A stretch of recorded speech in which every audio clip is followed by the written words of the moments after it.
موضوع الدرس في أحوال الأشقياء يوم القيامة.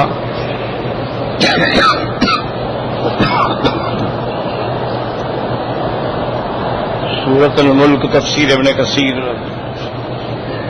الحمد لله رب العالمين والصلاة والسلام على أشرف الأنبياء وسيد المرسلين سيدنا محمد وعلى آله وأصحابه أجمعين.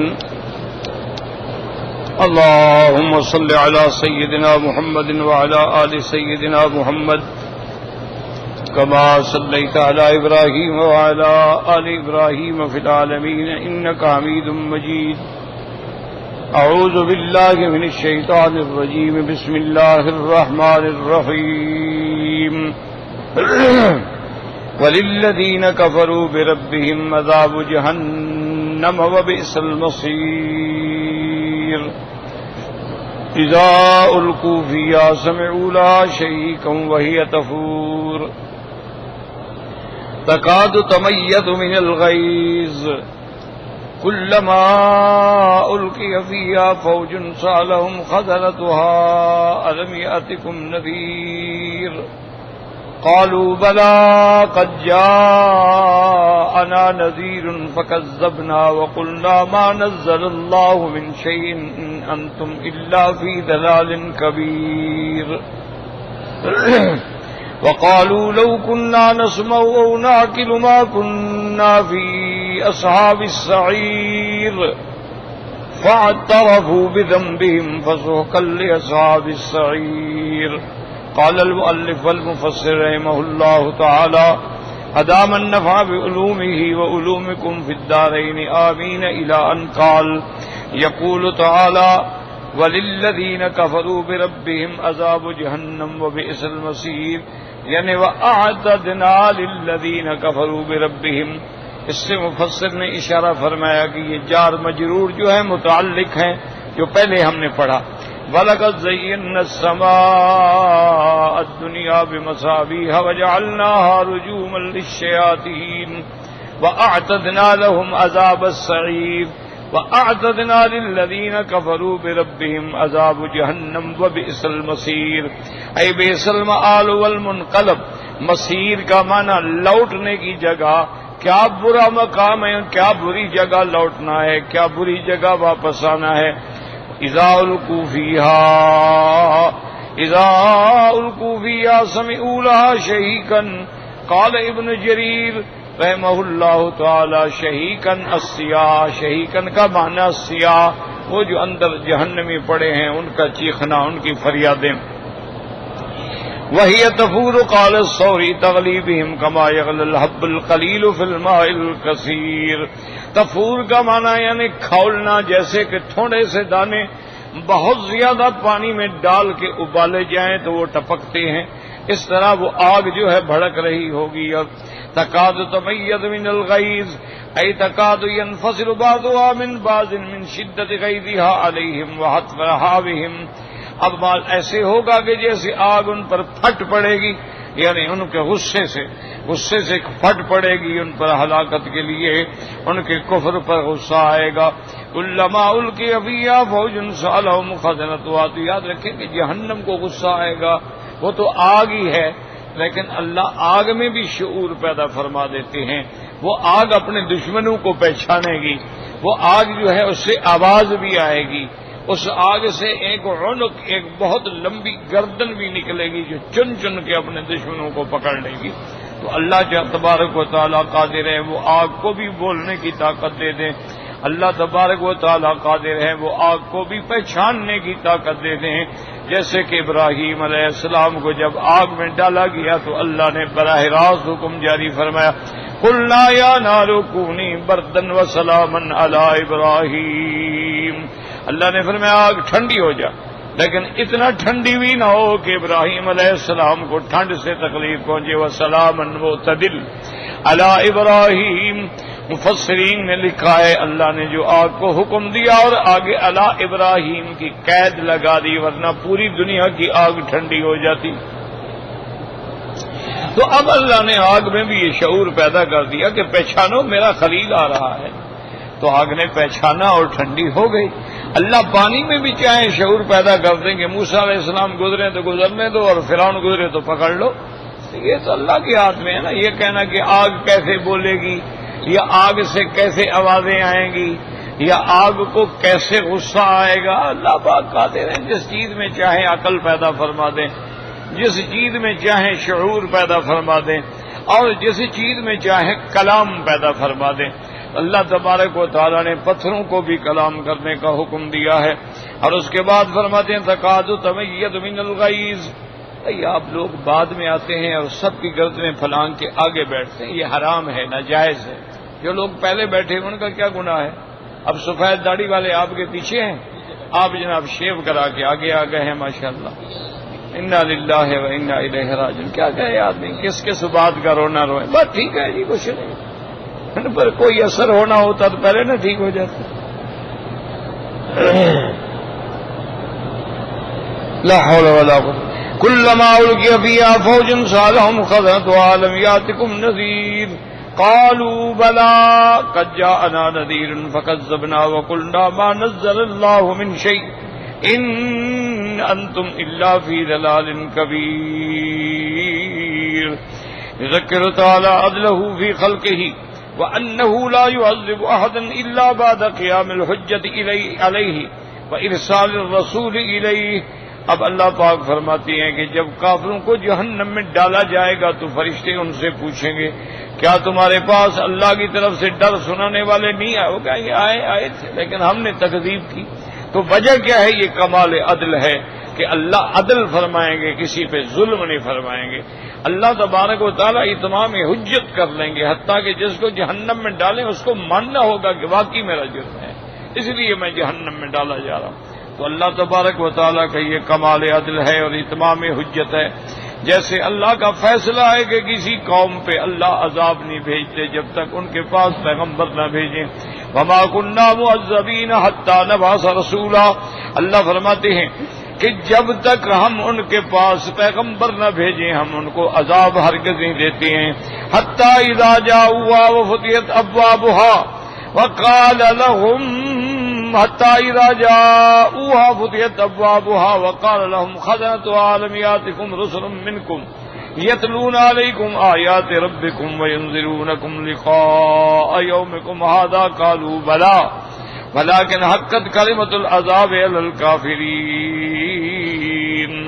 اللہ فرماتے ہیں جب وہ جہنم پہ آئیں گے اور جہنم کے دروازے کافروں کے لیے کھلیں گے، قال لهم خزنتها، تو جہنم پر جو اللہ کے فرشتے ہیں وہ ان سے پوچھیں گے الم یاتکم رسل منکم یتلون علیکم آیات ربکم، کیا اللہ نے تمہارے پاس اپنے پیغمبر نہیں بھیجے جنہوں نے آ کر تم پر اللہ کی آیات نہیں تلاوت کی؟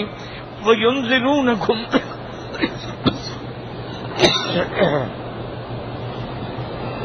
لا حول ولا قوة الا باللہ وینذرونکم لقاء یومکم ھذا، اور انہوں نے تم کو ڈرایا اس دن سے کہ قیامت سے ڈرو، جہنم سے ڈرو۔ قالوا بلا، کہیں گے ہاں پیغمبر بھی آئے انہوں نے بھی ڈرایا لیکن ہمارے بدبختی تھی مقدر، ولکن حقت کلمۃ العذاب علی الکافرین۔ وہکذا عادوا علی انفسہم بالملامۃ وندموا حیث لا تنفعہم الندامہ۔ اب ان کو شرمندگی بھی ہوگی، اقرار بھی ہوگا، لیکن قیامت میں کوئی فائدہ نہیں ہوگا۔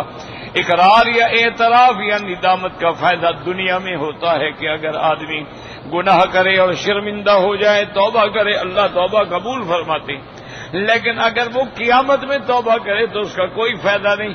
اسی طرح جب آدمی پر موت قریب آ جائے، پانی اندر نہ جائے، غرغرہ ما لم یغرغر، حدیث پاک میں آتا ہے کہ جب تک وہ غرغرہ میں نہ پہنچے توبہ قبول ہوتی ہے، اس کے بعد توبہ قبول نہیں ہوتی۔ اسی طرح اذا طلعت الشمس من مغربها، جب سورج مغرب سے طلوع ہو جائے گا تو اغلقت ابواب التوبہ، توبہ کے دروازے بند ہو جائیں گے۔ اس لیے حکم ہے کہ توبو جلدی سے جلدی توبہ کرو، اللہ کی طرف رجوع کرو۔ اب ایک بات یہاں بھی سمجھ لیں کہ اللہ کا فیصلہ ہے کہ جب تک رسول نہ بھیجیں وہ کسی قوم پہ عذاب نہیں بھیجتے۔ اچھا اب مثلا ہم تصور کر لیتے ہیں کہ دنیا میں ایک ایسا علاقہ ہے ایک ایسا مقام ہے کہ جہاں بندے تو ہیں لیکن ان کے پاس کوئی پیغمبر نہیں گیا. ایسے دنیا میں ایسے بڑے بڑے مقامات ہیں نا جہاں اللہ کی مخلوق ہے، یا ایسے مقامات ہیں جہاں بالکل یعنی منجمد شمالی ہے. یا علی سبیل المثال یوں سمجھ لیں کہ ایک بچہ ہے، پیدا ہوتا ہے، اس کو ماں پھینک دیتی ہے اور وہ بچہ پہاڑوں کے کسی غار میں ڈال دیا جاتا ہے. وہی اللہ انتظام کر دیتے ہیں کہ کوئی جانور آ کے دودھ پلا دیتا ہے، اس کی غذا ہو جاتی ہے، وہی بچہ جوان ہو جاتا ہے. اس کو کوئی بندہ ملا ہی نہیں. اگر ایسا بندہ مر جائے تو اب اللہ کا نظام تو یہ ہے کہ جب اس کو پیغام ہی نہیں پہنچا، دعوت توحید ہی نہیں پہنچی، تو کیا اس کو عذاب ہوگا؟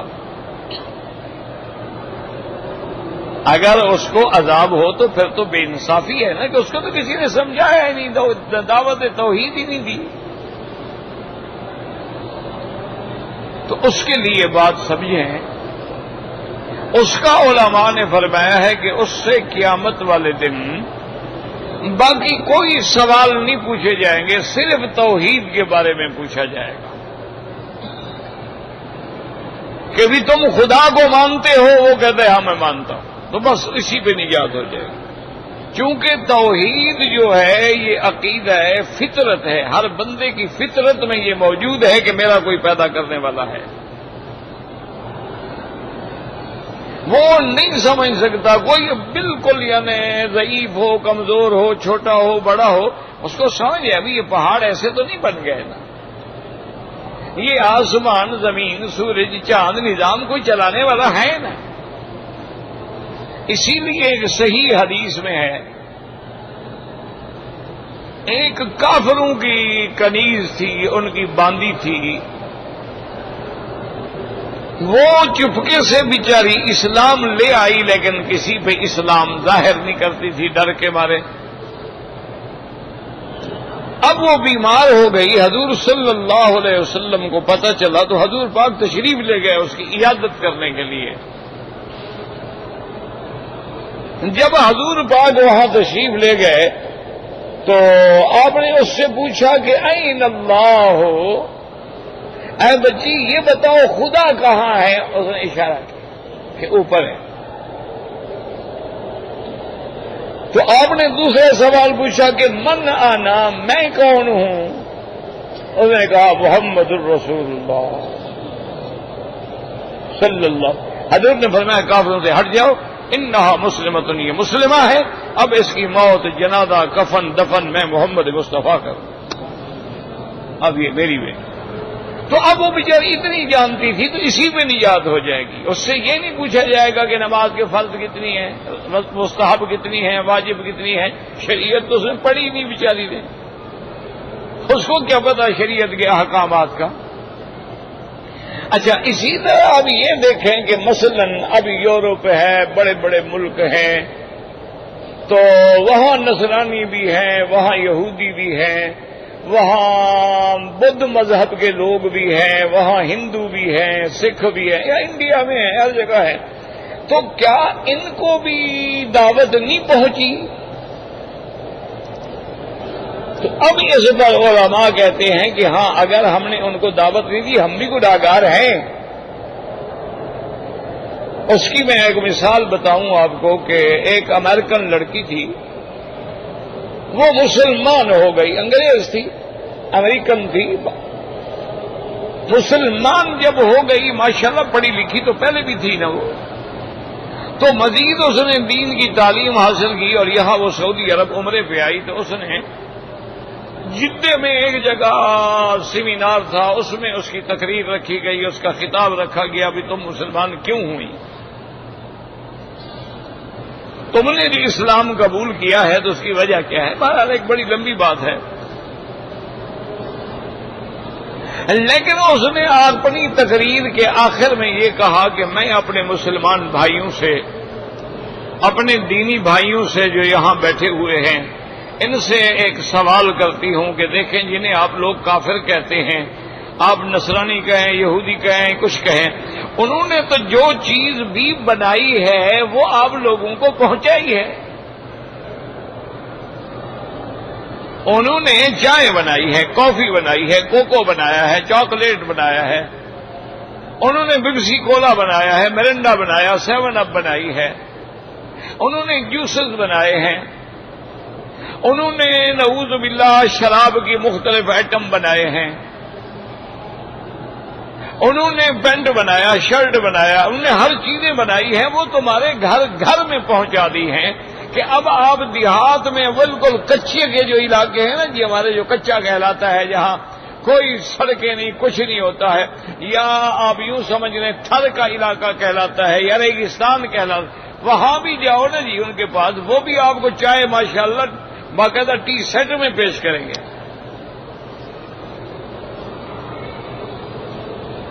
باقاعدہ وہ چینک ہوگی، پیالیاں ہوں گی، باقاعدہ جناب چائے بنا کے وہ لے آئیں گے، آپ کو پلائیں گے. تو انہوں نے کہا کہ ہم نے تو جو چیز بھی بنائی ہے نا، ہم نے آپ لوگوں کے ہر گھر میں پہنچا دی ہے. ہم نے اینک بنائی ہے، ہر ضرورت مند کو پہنچا دی ہے. ہم نے سن گلاسز ایجاد کیے ہیں کہ دھوپ میں نقصان نہ ہو، تو ہر بندے کو پہنچا دی ہے. لیکن جب یہ چیزیں تمہارے پاس جب جنت اور جہنم کی چابیاں تھیں تو تم نے کیوں نہیں ہمیں دین پہنچایا؟ اس نے کہا ایک موٹی سی بات یاد رکھو کہ میں مسلمان ہو گئی، میرے پاس کچھ لوگ آئے، اسلام پہنچایا، میں نے مطالعہ کیا، مسلمان، لیکن میرا ماں باپ جو ہے وہ کفر پہ مر گیا ہے، ان کے جہنم جانے کا ذمہ دار کون ہے؟ اگر جیسے مجھے دین پہنچایا گیا ان کو بھی آپ پہنچاتے تو شاید وہ بھی مسلمان ہو جاتے. چلو نہ ہوتے حسرت تو ختم ہو جاتی نا کہ ہم نے دین پہنچایا انہوں نے نہیں مانا. تو اس لیے ہمیشہ یاد رکھیں کہ علماء فرماتے ہیں کہ جو لوگ دین کی دعوت نہیں دیتے، دین کی تبلیغ نہیں کرتے، دین کے لیے باہر نہیں نکلتے، وہ بھی مجرم ہیں قیامت والے. اللہ نے شرط رکھی ہے الا الذین آمنوا وعملوا الصالحات، ایمان لائے، اچھے، تواصوا بالحق وتواصوا بالصبر. اور اسی طرح کنتم خیر امۃ اخرجت للناس تأمرون بالمعروف وتنہون عن المنکر. ہاں وہ نہ مانے یہ ان پر بدقسمتی ہے، تم تو دعوت دو نا. اگر تم ان کو دعوت ہی نہ دو، تم ان پر دین پیش ہی نہ کرو، تم ان کو اسلام کی طرف ہی نہ بلاؤ، تو پھر قیامت میں ہم بھی برابر کے مجرم ہیں. جیسے حدیث میں آتا ہے کہ برائی ہو رہی ہے، تم علاقے میں ذمہ دار ہو، طاقت سے مٹا دو. اگر طاقت نہیں ہے زبان سے کہو، زبان سے بھی نہیں کہہ سکتے ہو تو دل میں تو برا سمجھو نا. اور دل میں برے سمجھنے کا کیا معنی ہے کہ ان سے الگ ہو جاؤ. جس بندے کو دل سے برا سمجھتے ہو اس سے تمہاری اٹھنا بیٹھنا ختم ہو جاتا ہے. تو یہ ہماری ذمہ داری ہے کہ ہم اللہ کے دین کو پہنچائیں اور اللہ کے دین کی دعوت دیں. اور جن لوگوں کو اللہ نے توفیق دی ہے ویب سائٹ کے ذریعے، فیس بک کے ذریعے، اور اب اور کئی چیزیں آ گئی ہیں دنیا کے اندر، کسی چینل کے ذریعے یا کسی کا کسی چینل پہ زور چلتا ہے. اب لوگوں نے اسلامی چینل بھی بنائے ہیں ماشاءاللہ، اللہ سعودی عرب کو بھی جزا دے، ان کے بھی کافی چینل ہیں، لیکن ابھی پوری طرح دنیا کو دعوت اسلام نہیں پہنچی ہے. اور پھر میری ایک بات یاد رکھیں کہ جو لوگ دعوت دینے والے ہیں نا، ان کو کہیں خدا کے لیے وہ یہ جھگڑے چھوڑ دیں.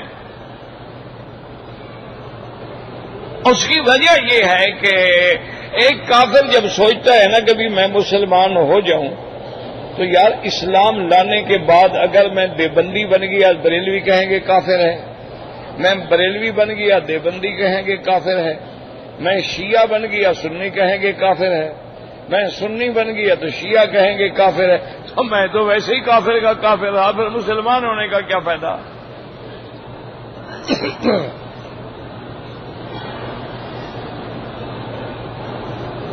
یعنی آپ یقین کریں، میں نے ایک آدمی کا مضمون پڑھا تھا، بہت بڑا پڑھا لکھا آدمی، اس نے کہا اسلام اتنی تیزی سے پھیل رہا ہے یورپ میں، پیرس میں، پورے عالم کے اندر. لیکن جب سے مسلمانوں نے ایک دوسرے کو مسجدوں میں قتل کرنا شروع کیا ہے اور خود کش حملے شروع کیے ہیں اور گاڑیاں اڑا دی ہیں، بسیں اڑا دی ہیں، کسی کی عبادت خانے میں جا کر حملہ کر دیا ہے، کسی کے جلسے میں جا کے حملہ کر دیا، اس نے کہا وہ اسلام کی جو رفتار تھی نا وہ رک گئی. کہ اب لوگ کہتے ہیں کہ یار یہ کیسے مسلمان ہیں؟ اگر ہم نے بھی اسلام لانے کے بعد یہی بننا ہے تو اس سے تو بہتر ہے نہ بنے. انہوں نے کہا اب وہ سپیڈ جو تھی نا اسلام جیسے تیزی سے بڑھ رہا تھا رک گئی. اسی طرح آپ یاد رکھیں کہ ایک امریکن پریزیڈنٹ گزرا، صدر تھا امریکہ کا، اس کی لڑکی نے ایک کتاب لکھی. یہ انگریز لوگوں کی ایک خوبی ہے، لیکن دشمن میں بھی کوئی اچھی بات ہے وہ تو ماننی چاہیے نا. ان میں ایک خوبی ہے کہ وہ لکھتے ہیں تو پھر لکھنے کا حق ادا کرتے ہیں. ہمارے ہاں تو رواج ہے نا، مولوی صاحبان نے حج کے مسئلے پہ کتاب لکھنی ہو نا، 10 کتابیں حج والی لکھی ہوئی منگوا لیں گے، ان کی عبارت تھوڑی تھوڑی بدلتے جائیں گے، مسئلہ وہی ہے. اس کے بعد اپنا نام لکھ کے چھائے کر دیں گے، سبحان اللہ یہ بھی مؤلف ہے. بھئی تم نے کیا لکھا ہے یہ تو بتلاؤ. تو اگر تم نے کوئی نئی تحقیق نہیں کی ہے تو پہلی کتابیں تو موجود ہیں، مگر تمہیں لکھنے کی کیا ضرورت تھی؟ وہ لوگ یہ نہیں کرتے ہیں، وہ محنت کرتے ہیں. جس چیز پہ انہوں نے قلم اٹھایا ہے نا اس پہ محنت کی ہے. انہوں نے مثلا ایک جگہ سمجھ نہیں آئی کہ بیت المقدس کیا ہے اور مسجد اقصی کیا ہے اور مسجد صخرہ کیا ہے، تو وہ وہاں پہنچے باقاعدہ، وہاں تحقیق کی. ایسے وہ نہیں لکھ دیتے. تو اس نے ایک کتاب لکھی ہے کہ بھی میں نے مذاہب عالم کا مطالعہ کیا ہے، میں نے یہودیت کو بھی پڑھا ہے، نصرانیت کو بھی پڑھا ہے، بدھ مت کو بھی پڑھا ہے، ہندو مت کو بھی پڑھا ہے، میں نے مختلف مذاہب عالم کا مطالعہ کیا ہے اور اسلام کو بھی پڑھا ہے. اس نے کہا میں دیانت امانت کے ساتھ یہ لکھتی ہوں کہ دنیا میں سب سے اچھا، بہتر، جامع، معنی، کامل اگر مذہب ہے تو اسلام.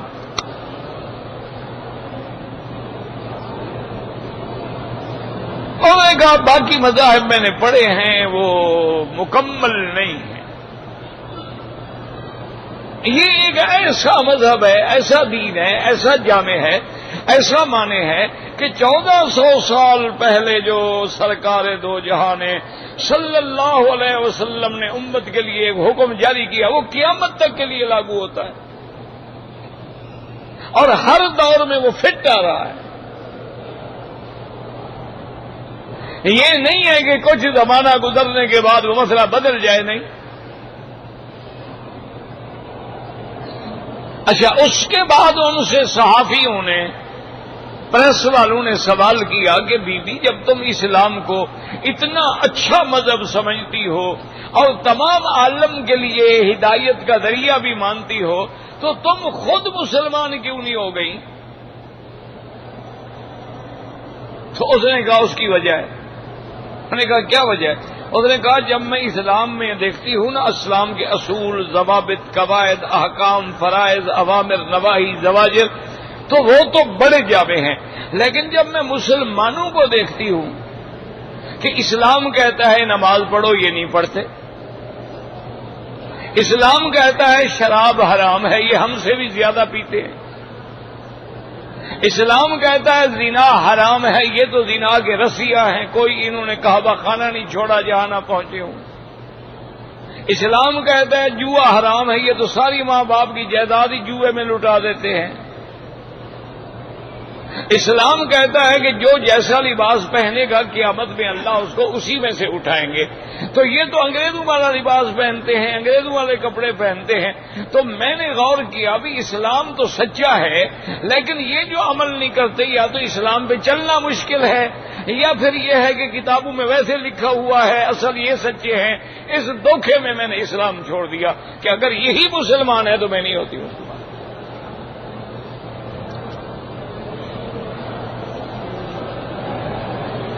اب آپ خود اندازہ کر لیں کہ ہماری وجہ سے اسلام میں کتنی رکاوٹ ہوئی. کیوں؟ جب ہم ایئرپورٹ پہ اترتے ہیں ایک دم بدل جاتے ہیں. ہم سفر کرتے ہیں نا جی ماشاء اللہ، جب یہاں جدے سے ہماری بیٹیاں اور بہنیں جہاز میں سوار ہو رہی ہوتی ہیں، باقاعدہ عبایا ہے اور برقع ہے. اچھا، اور بعض بیٹیوں کے ہاتھ میں تو تسبیح بھی ہوتی ہے چھوٹی سی ماشاءاللہ. اور جب جہاز میں بیٹھتی ہیں اور جہاز سعودی عرب کے فضائی حدود سے نکلتا ہے، برقع اٹھا کے بیگ میں اور نیچے جناب جین پہنی ہوئی ہے اور شرٹ پہنا ہوا ہے، سگریٹ ہاتھ میں ہے بیٹھی ہوئی. انا للہ و انا الیہ راجعون. اور کیا کہہ سکتے ہیں؟ ہمارے ذمہ تو یہی ہے نا کہ ہم کہتے رہیں اور اللہ کے آگے روتے رہیں، اور تو ہمارے بس میں کچھ بھی نہیں. وما علینا الا البلاغ. یعنی ایسے تبدیل ہو جاتی ہے آپ پہچان نہیں سکتے. یکدم اچھا واپس جب آئیں گے پھر جناب ایک اوپر ابائے ڈال. ابھی آپ حرم کے باہر کھڑے ہو جائیں، کتنی لڑکیاں آئیں گی، اوپر برقع ہے، اندر پینٹ پہنی ہوئی ہے، جین پہنی ہوئی ہے، اوپر باقاعدہ برقع شریف ہے. اچھا، بعض میری بیٹیوں نے ایسے برقع شریف پہنے ہوئے ہیں کہ یہاں سے لے کر یہاں تک سارے ستارے لگے ہوئے ہیں، آگے سارے ستارے لگے ہوئے ہیں، یہاں ستارے. تو برقع تو چھپانے کے لیے ہوتا ہے، یہ برقع تو نہ ہوا، یہ تو فیشن ہوا. یہ کون سا برقع ہے؟ اس کے اوپر اور کپڑا ڈالو تب برقع بنے گا. لیکن اور کافر اتنا بدبخت ہے، اتنا وہ سمجھدار ہے، وہ ہر حال میں چیز ڈھونڈ لیتا ہے ہمیں برا کرنے کی. آپ ان کے برقعوں پہ غور کریں، آپ ان کے کپڑوں پہ غور کریں تو سلائی کہاں کہاں وہ کرتا ہے. بھائی سلائی ادھر نہیں، اسی جگہ کرے گا جو جگہ اس نے دکھانی ہے تمہیں. وہ روٹ بتانا چاہتا ہے نا، یہ سڑک جا رہی ہے ذرا محفوظ یاد رکھو. پیچھے سے بھی اسی جگہ وہ لکیر بنائے گا جہاں اس نے وہ روٹ دکھانا ہے تمہیں.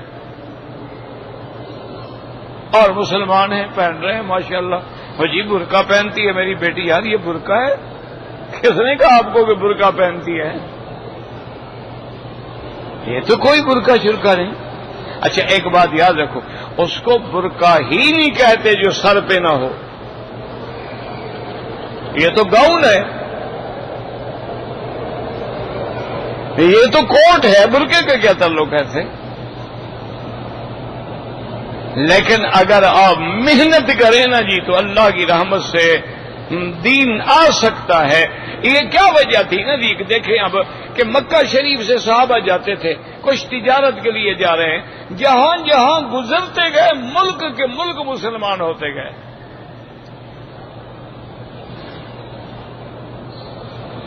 چائنا میں 7 صحابہ گئے ہیں، اب بھی وہاں اللہ کی رحمت سے 7 کروڑ سے زیادہ مسلمان ہیں. ہم جہاں جہاں سے گزرتے ہیں ماشاءاللہ پہلے اسلام سے لوگوں کو نفرت ہو جاتی ہے. وہ کہتے ہیں اچھا ماشاءاللہ یہ بھی مسلمان ہے. کہتا ہے میں حضور پاک کا دیوانہ ہوں، سرکار پہ میری جان قربان ہے، لیکن سرکار کی داڑھی پر بھی رکھنے کے لیے تیار نہیں، سرکار کی شکل بنانے پر بھی تیار نہیں، سرکار والا کپڑا پہننے پر بھی تیار نہیں، کپڑا بھی انگریز کا ہے، شکل بھی کافروں کی ہے، قربان حضور پہ ہے. اس سے بڑا منافق بھی کوئی ہوگا دنیا میں یار؟ اللہ کے ساتھ بھی دھوکھا. ورنہ محنت کرو بالکل تبدیلی آتی.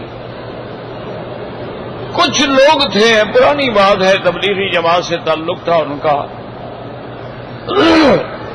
وہ جناب وہاں گئے انگلینڈ میں لیورپول کے علاقے میں. وہ جگہ مجھے بھی دکھائی گئی باقاعدہ، میں گزر رہا تھا، انہوں نے کہا جی یہ وہ جگہ ہے.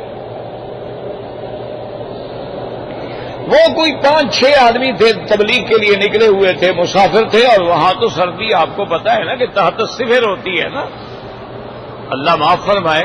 اب ان کو مسجد تو ہے ہی نہیں، مسجد مل جائے تو بیچارے مسجد میں چلے جاتے ہیں، لیکن جہاں مسجد نہ ہو وہاں کیا کریں؟ اچھا مسلمانوں کا گھر بھی نہیں جانتے، ان کو چرچ نظر آیا، عیسائیوں کا ایک چرچ مجھے دکھایا گیا کہ یہ ہے وہ چرچ. وہ چرچ میں چلے گئے، مر رہے تھے نا سردی سے. ہم نے کہا بھی ٹھٹھر کے مر جائیں گے، اس سے بہتر ہے اندر تو جاؤ۔ اندر گئے تو ہیٹنگ سسٹم ہوتا ہے، وہ پادری صاحب بھی موجود تھے، ان کو ملے۔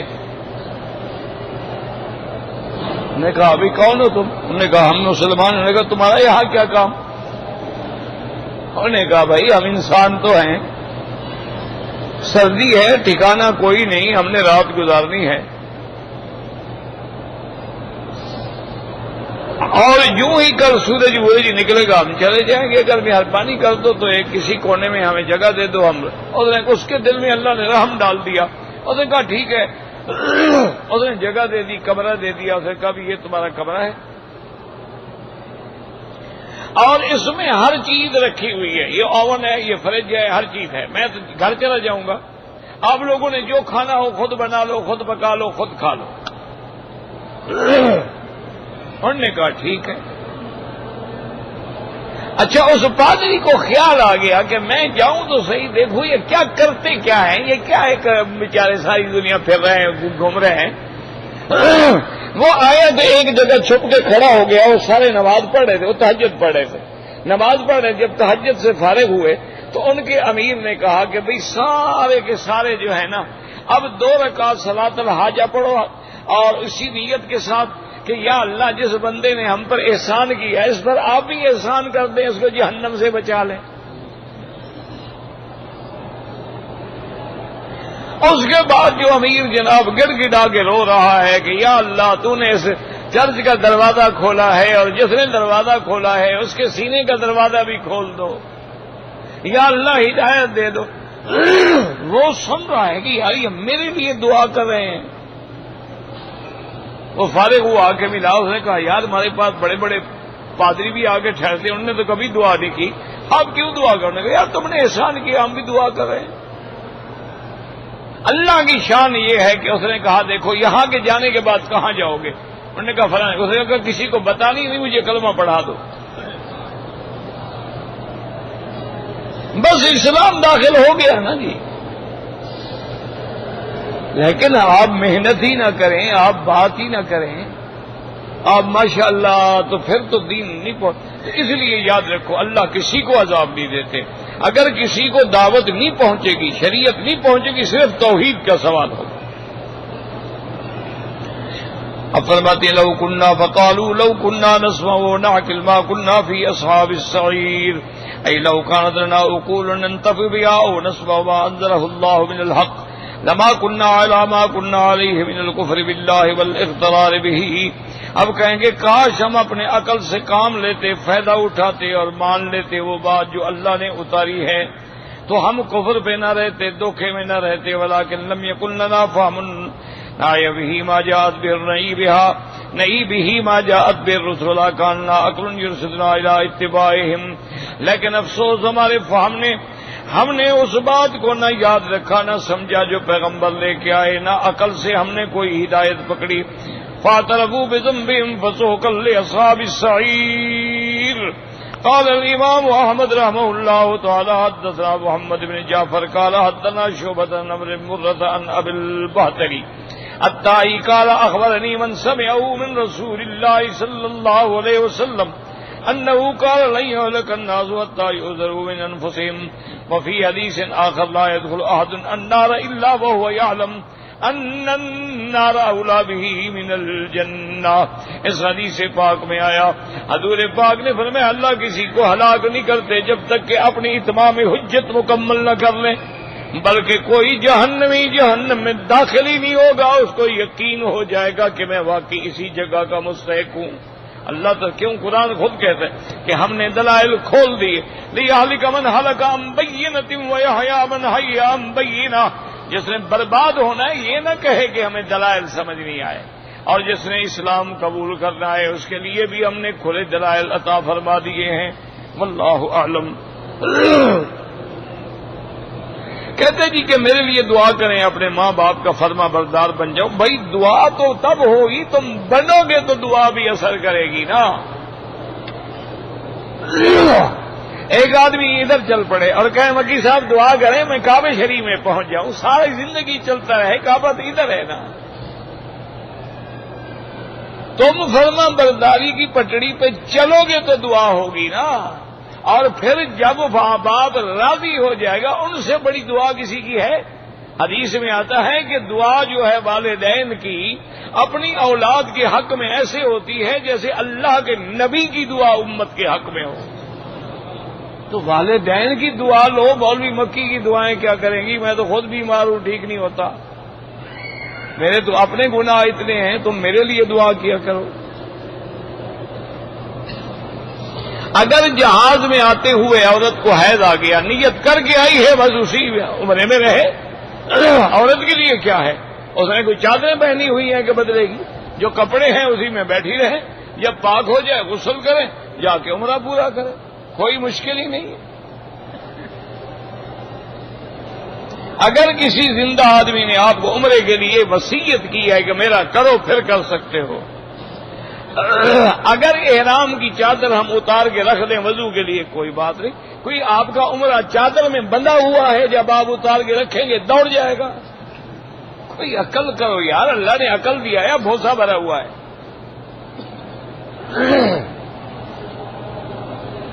طواف کرتے ہوئے حجر اسود کا بوسہ لیا جاتا ہے، بغیر طواف کے بوسہ لینا تو بدعت ہے۔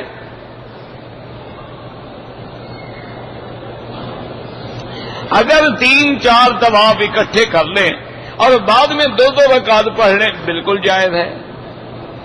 مرد بھی بی بی عائشہ کی مسجد سے عمرہ کر سکتے ہیں، بالکل کر سکتے ہیں۔ کیا مطلب ہے؟ یعنی جو کام عورت کرے وہ مرد نہیں کر سکتے؟ یا تو حضور فرما دیتے کہ بی بی عائشہ صرف تمہارے لیے ہے اور کسی کے لیے نہیں ہے، تو پھر کوئی نہ کرتا۔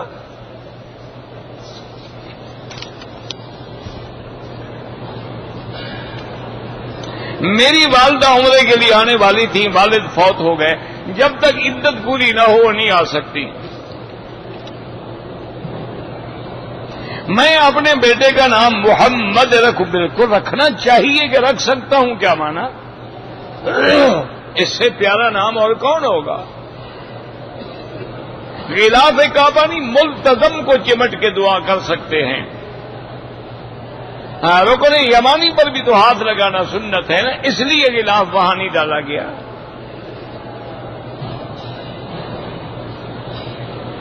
اگر ہم یہاں نماز پڑھ رہے ہیں، اگلی صف خالی ہو گئی، آپ جا سکتے ہیں نماز کی حالت میں، یہ نہیں کہ یہاں سے چل کے اگلی حرم پہنچ جاؤ۔ مقصد ہے کہ اگر تھوڑا بہت مسئلہ ہے تو جا سکتے ہیں۔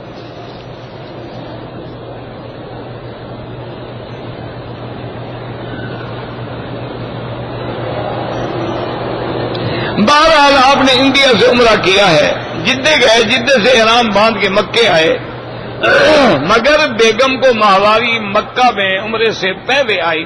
عمرہ انہوں نے نہیں باندھا تھا تو کوئی بات نہیں، اگر عمرہ باندھ لیا ہے اب انتظار کریں پاک ہو عمرہ کر کے جائے۔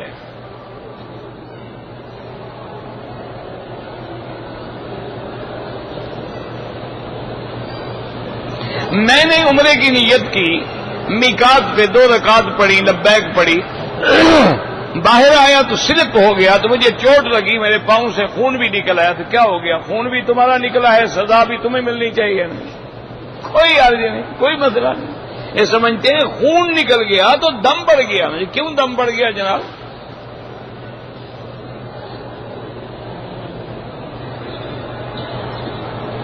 میں عمرہ کرنا چاہوں، عمرہ کر سکتا ہوں، بالکل کر سکتے ہیں۔ دبئی سے ٹرک میں آتے ہیں، آپ ہمیشہ مسافر ہیں، اور ضروری نہیں ہے کہ آپ ہر دفعہ احرام باندھیں۔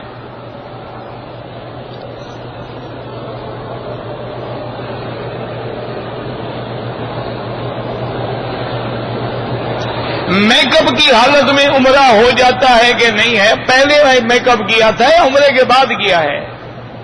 عمرے کے بعد کیا ہے، خوشبوئیں لگائی ہیں ماشاءاللہ، تو اللہ کی رحمت سے دم بھی پڑ گئی۔ اور اگر پہلے کیا ہوا تھا تو جب وضو کرو گی، ہاتھ منہ دھو گی تو میک اپ خود بخود اتر جائے گا۔ اگر وہ واٹر پروف میک اپ ہے تو رہنے دو پھر اس کو۔ حیض کی حالت میں خانہ کعبہ کو ہاتھ لگائے، آپ حرم میں نہیں آ سکتی تو خانہ کعبہ کو ہاتھ کیسے لگائیں گی؟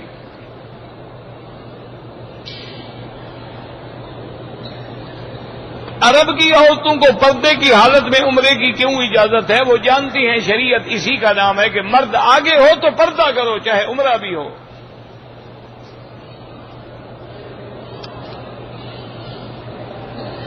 عقیقہ والد کرے یا نانا کرے، جس کو اللہ توفیق دے دے۔ والد سے بنتی ہے تو والد پر حق ہے، اگر والد صاحب نے نکالا ہوا ہے گھر سے تو پھر نانا کر دے گا، کیا کریں؟ کوئی نہ کرے تو کچھ بھی نہیں ہوتا، سنت ہے۔ اور کون سی تم نے سنتیں پالی ہوئی ہیں کہ باقی عقیقے کا تمہیں فکر کھا رہا ہے؟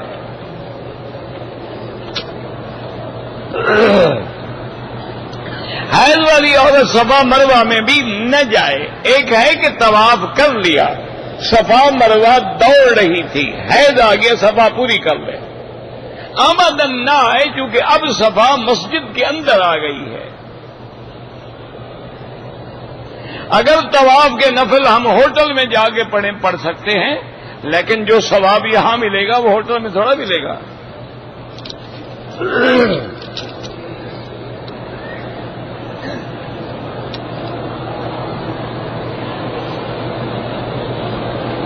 تو میں نے عرض کیا نا کہ اگر زندہ نے آپ کو کہا ہے میرا عمرہ کرو، ہو سکتا ہے۔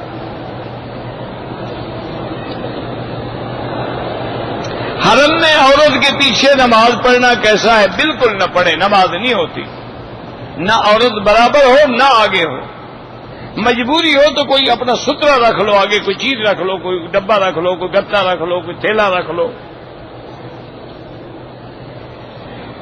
ہنڈی کے کام کرنے سے اگر مسلمان ملک کو نقصان پہنچتا ہو تو نہ کریں۔ اگر قرآن پڑھتے ہوئے پیر کعبے کی طرف ہے کوئی فرق نہیں پڑتا۔ اصل معنی یہ ہے کہ تم پاؤں جو کر رہے ہو تمہاری نیت توہین ہے یا مجبوری ہے؟ ایک آدمی بیمار ہے، یوں نہیں بیٹھ سکتا، کیا کرے غریب وہ؟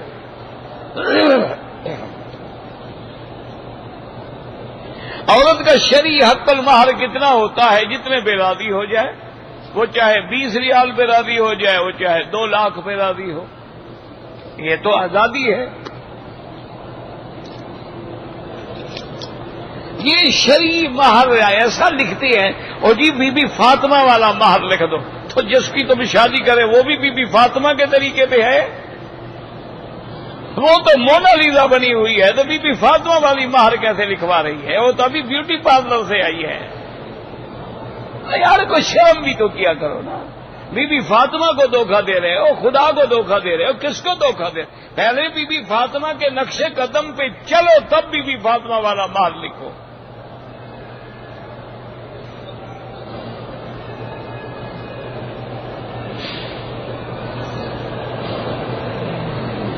اگر ایک آدمی نے منت مانی تھی کہ میرا اللہ مجھے بچہ دے گا تو میں ایک بیل ذبح کر کے خیرات کروں گا، بچہ پیدا ہوا لیکن مر گیا، کوئی ضروری نہیں۔ منت کا معنی یہ تھوڑا تھا کہ پیدا ہوتا ہے مر جائے، معنی تھا کہ اللہ بچہ دے، عمر دراز ہو رہے تب بھی میں منت پوری کروں گا نا۔ مدینہ منورہ میں 40 نمازیں پڑھیں تو بہت بڑی فضیلت ہے، نہ پڑھ سکے تو کوئی حرج نہیں۔ اذان ہونے کے بعد اگر ہم چلتے ہوئے دکانداروں سے کہیں بھی چلو چلو نماز کرو، کوئی بات ہے، مسجد میں وہ کہہ رہا تھا وہ منع ہے۔ صلاۃ التسبیح کی حدیث ضعیف ہے، لیکن فضائل اعمال میں ضعیف حدیث پہ حجت عمل کیا جاتا ہے۔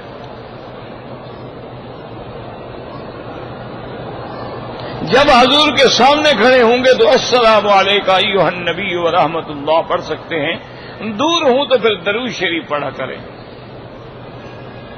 مسجد قباء میں روز جائیں، اچھی بات ہے، ایک عمرے کا ثواب ملے گا، ورنہ ایک دفعہ ہفتے میں جائیں، جتنا اللہ توفیق دے۔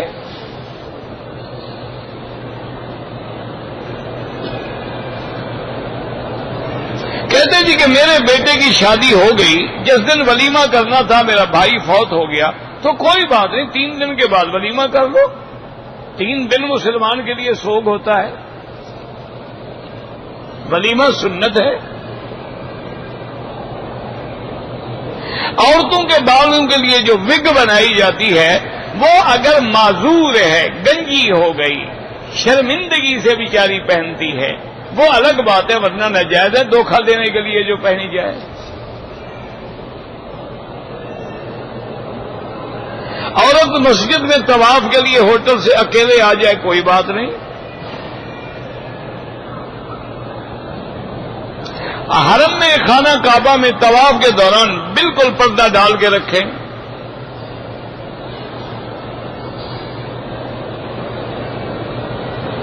اگر ہم عید الاضحیٰ کے موقع پر حضور پاک کے نام پہ قربانی کریں بالکل جائز ہے۔ حضرت علی رضی اللہ تعالیٰ عنہ ہر سال فرماتے تھے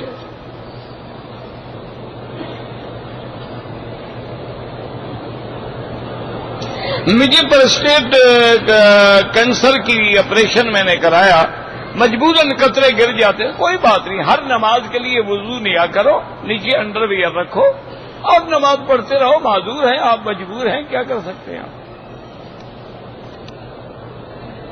داڑھی کٹوانا مدروانا حرام ہے، بالکل حرام ہے، گناہ کبیرہ ہے۔ داڑھی کٹانے والا آدمی فاسق و فاجر ہو جاتا ہے۔ اللہم صلی علی سیدنا محمد وعلی آل سیدنا محمد وبارک وسلم۔ اللہم فرج ہم المہمومین، نفس کرب المکروبین، وقض الدین عن المدینین، واشفنا واشف مرضانا ومرضى المسلمین۔ یا اللہ بیماروں کو شفا عطا فرما، یا اللہ بے حیاؤں کو حیا عطا فرما، بے دینوں کو دین عطا فرما، بے اولادوں کو اولاد عطا فرما، بے روزگاروں کو روزگار عطا فرما، قرض داروں کے قرض عطا فرما۔ یا اللہ ہمیں مانگنا نہیں آتا، بغیر مانگے عطا فرما۔ یا اللہ پورے عالم میں اسلام کا بول بالا فرما، کفر کا منہ کالا فرما۔ یا اللہ حرمین الشریفین اور بلاد اسلامیہ کی حفاظت فرما۔ ربنا آتنا فی الدنیا حسنۃ وفی الآخرۃ حسنۃ وقنا عذاب النار۔ صلی اللہ تعالی علی خیر خلقہ سیدنا محمد وعلی آلہ وصحبہ اجمعین۔ اللہم صلی علی سیدنا محمد وعلی آل سیدنا محمد۔